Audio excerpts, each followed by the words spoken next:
And so as my eyes kind of were focusing on this black area, at the edge of my bed, then I noticed a white halo. And so it was kind of like a little white outline that was around this figure, and it looked like, maybe a man standing there.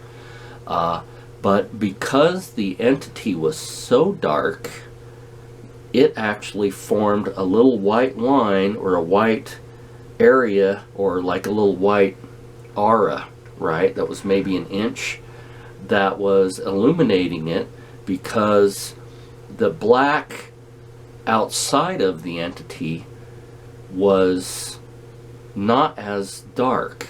So it's kind of hard to explain. It's almost like the entity was so dark that it left a little bit of a white halo around its shape from the other darkness, right, of the room, that was so dark that it was even darker than the rest of the room, which was so dark that I couldn't even see the little LED numbers that were 2 feet away, right, on my clock. So that thing was just standing there and persisting. And then, from that, I could feel like its intent was to also kind of put pressure on me and to hold me down. And it was almost like this suffocating feeling again, right? And even though I had looked at my clock and turned, then it was like this fear of this, when you feel that feeling, it almost feels like not really hands on you, but like your whole body feels this pressure on it, right? And so when you feel that, your first reaction is just fear, because this fear bubbles up and you're like, what is going on? Especially when you were sleeping and this happens to you. And then, you get that fear because you can't seem to move, you can't say anything, you can't yell out, right? But what's interesting is, I was raised Mormon or LDS, and so kind of the only thing I could fall back on was to invoke like a higher spirit, right? Like do a prayer. And so when I was sitting there, when my mind went into that, and I was just thinking, of just a little primary tune that we were taught when we were kids, when we were little kids in primary, which were like our little classes that we went to. We would sing a lot of, spiritual songs or religious songs. And so in my mind, then that started, and I was singing in my mind because I couldn't speak. I am a child of God, right? And it's one of our little primary songs. And just from saying that, all of a sudden I can feel whatever pressure was on my throat leave. And as I continued kind of saying the words of that song, then the being itself kind of collapsed in upon itself and then left. And when it left, then the room darkness kind of went up to about normal, which is kind of gray, from just the light, the other light sources, right? And so then I could see the walls of the room, and I could turn and I could see my clock, which was 2 feet away, bright red, big LED numbers, right? And so then I knew, from that pressure and from that, how it basically receded and then left, that it wasn't something that was, like me waking up and just not being able to move and being freaked out, right? So there definitely was an entity that I saw, and especially the outline of this entity, where I could actually see where the darkness of the aura and the room, where it met the actual the actual form of the entity, there was a little white line, because the darkness was so dark of the entity that it formed that separation that I could see.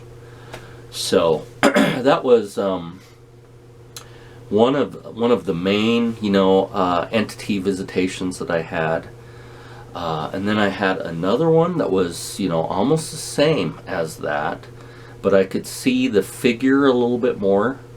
It was kind of a gray figure, a personage, I couldn't tell if it was male or female, but again, it was standing at the end of my bed, and again, trying to put like its dominance over me. And so when this happened, then, since I had it happen before, it almost kind of made me mad. You know, at first it scares you, and then after that, then your will comes up, and you're like, wait a minute, you know, I'm getting pissed now, because I don't like this. And so then that one left. But again, it took, you know, calling upon a higher power, you know, of what I believed in, and then it did leave.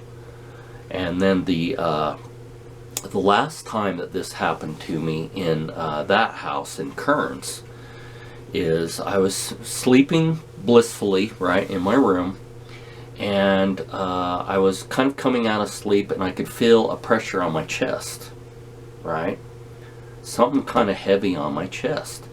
And so I opened my eyes, and I saw a being or an entity that was actually right on top of me, right on top of my chest. And it had the shape of like a small child or even a baby, right? And it didn't really have hair. It was more like, you know, a bald baby. But this thing was totally black, and then it had red eyes. And I remember, because when it was on my chest, I kind of was looking at it, and I saw the top of its head. And as I was looking at it, then it realized that I was awake and aware, and then it looked up at me. And it looked up at me, and it was on top of me, and it was the creepiest, scariest thing, having something right on top of you like that. And again, you know, you have that paralysis where you can't move and you can't speak. And then again, I had to call upon a higher power, Christ or God, you know, the Holy Spirit. And then that thing dissipated and left, right? And so those were a couple of the events that happened to me when I was a teenager. And so from that was a catalyst that made me think, you know, it let me know that there was another dimension, like a spirit world, or maybe even multi-dimensions, where these things were living, and then they appeared, and they'd manifest and then disappear or go back to, right? And kind of how they would kind of use their technique of just their force of will, if you want to call it that. Their force of will would just, you know, surround you and try to crush you. And so as long as you actually would bring up your will and focus on that and fight them back, and then call upon a higher power, because I think they bank on the idea that we don't think we have power, right? Other than to call upon a higher power, like we don't have our own will and our own power. And so in a way, they like that idea that we're helpless, right? And so they're thinking that until you have enough of these entities show up, and then you kind of get used to how it feels when they're subduing you, right?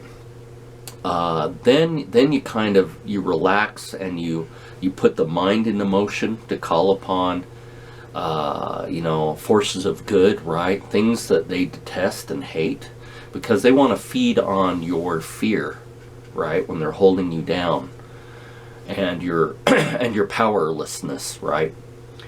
And so you call upon a higher power, and they just kind of like, okay, and they bow out. They're kind of like, they realize that they're outclassed, because somehow when you call upon that, it gates in a change of your energy field, and it empowers you, right? And so then they let go, because they know the game's over, and then they recede and they leave.